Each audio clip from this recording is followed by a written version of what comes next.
Hi all. ഇന്ന് എന്ത് video ചെയ്യുമെന്ന് ഇങ്ങനെ ആലോചിച്ചിരുന്നപ്പോഴാണ് പെട്ടെന്നൊരു ഐഡിയ തോന്നി. എൻ്റെ കയ്യിൽ പഴയ കുറച്ച് പ്ലാസ്റ്റിക് ബാംഗിൾസ് ഉണ്ടായിരുന്നു. അതിൽ യെല്ലോ കളർ 2 ബാംഗിൾ ഞാൻ എടുത്തിട്ടുണ്ട്.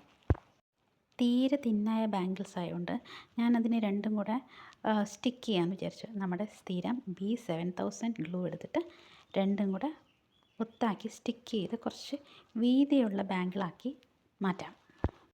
ദേ രണ്ടിലും ഞാൻ കുറച്ച് ഗ്ലൂ അപ്ലൈ ചെയ്തിട്ട് രണ്ടും കൂടെ ഒട്ടിച്ചു കൊടുക്കാൻ പോവുകയാണേ. അപ്പോൾ കുറച്ച് നമുക്ക് തിക്കായിട്ടുള്ളൊരു ബാംഗിൾ കിട്ടുമല്ലോ. ഇനി നമുക്ക് വേണ്ടത് കുന്തൻ ബീഡ്സാണ്. ഞാനിവിടെ ഒരു ക്രീം കളർ കുന്തൻ ബീഡ്സാണ് എടുക്കുന്നത്. ഇതാ ഈ ഒരു ടൈപ്പ്. ഇതിൽ നമുക്ക് ഈ സ്ക്വയർ ടൈപ്പ് കുന്തൻ ബീഡ്സ് മാത്രം മതി കേട്ടോ.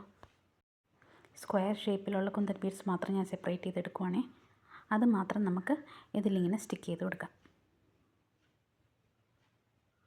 ഇതേ ഇങ്ങനെ ക്രീം കളറായതുകൊണ്ട് ഒരു ഓണം ടച്ച് കിട്ടുമല്ലോ. ഇതാ സ്ക്വയർ ഷേപ്പിലുള്ള കുന്തൻ ബീഡ്സ് ഇങ്ങനെ അടുത്തടുത്തായിട്ട് ഞാനിങ്ങനെ ഒട്ടിച്ചു കൊടുക്കുവാണേ. അടുത്തടുത്ത് വേണേ ഇങ്ങനെ ഒട്ടിച്ചു കൊടുക്കാൻ, ഇടയിൽ സ്ഥലമൊന്നും ഉണ്ടാകാൻ പാടില്ല. അപ്പോൾ നിങ്ങളുടെ അടുത്തുള്ള പഴയ ബാംഗിൾസൊക്കെ എല്ലാം എടുത്തുകൊണ്ട് വന്നോളൂ. ഇതുപോലെ ഒരു ടൈപ്പുള്ള ഒരു കളറിലെ കുന്തൻ ബീഡ് മതി നമുക്ക് ഇങ്ങനെ ഒരു അടിപൊളി ബാംഗിൾ സെറ്റ് ചെയ്തെടുക്കാൻ വേണ്ടിയിട്ട്.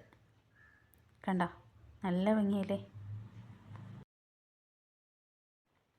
ഫുള്ളായിട്ട് ഞാനിങ്ങനെ ഒട്ടിച്ചു കൊടുക്കുവാണേ. സെയിം കളർ ബീഡ് തന്നെയാണ് ഞാൻ ഒട്ടിച്ചു കൊടുത്തിരിക്കുന്നത്. ബീഡല്ല, സ്റ്റോണാണ് കേട്ടോ. ഫുള്ളായി കംപ്ലീറ്റായി. ഇനി നമുക്ക് എവിടെയെങ്കിലും എന്തെങ്കിലും ഷേപ്പ് ചെയ്തെല്ലാം കൊടുക്കാം. 2 ബാംഗിൾ ഞാനിങ്ങനെ സെറ്റ് ചെയ്തിട്ടുണ്ടേ. നല്ല രസമുണ്ട്. അപ്പോൾ എനിക്ക് തോന്നി റെഡ് കളർ കുന്തൻ സ്റ്റോൺസിനെയും കൂടെ ഇതുപോലെ ചെയ്ത് നോക്കിയാലോ എന്ന്. അപ്പോൾ ഞാൻ ഒരു റെഡ് ബാംഗിളിൽ റെഡ് കളർ സ്റ്റോൺസും കൂടെ ഇങ്ങനെ ഒട്ടിച്ച് നോക്കിയേ. പക്ഷേ ഇതിനേക്കാട്ടിലും എനിക്ക് കുറച്ചും കൂടെ ഇഷ്ടപ്പെട്ടത് ഈ ഒരു ക്രീം കളർ തന്നെയാണ്. നിങ്ങൾക്ക് ഏതാ കേസ് ഇഷ്ടപ്പെട്ടത്?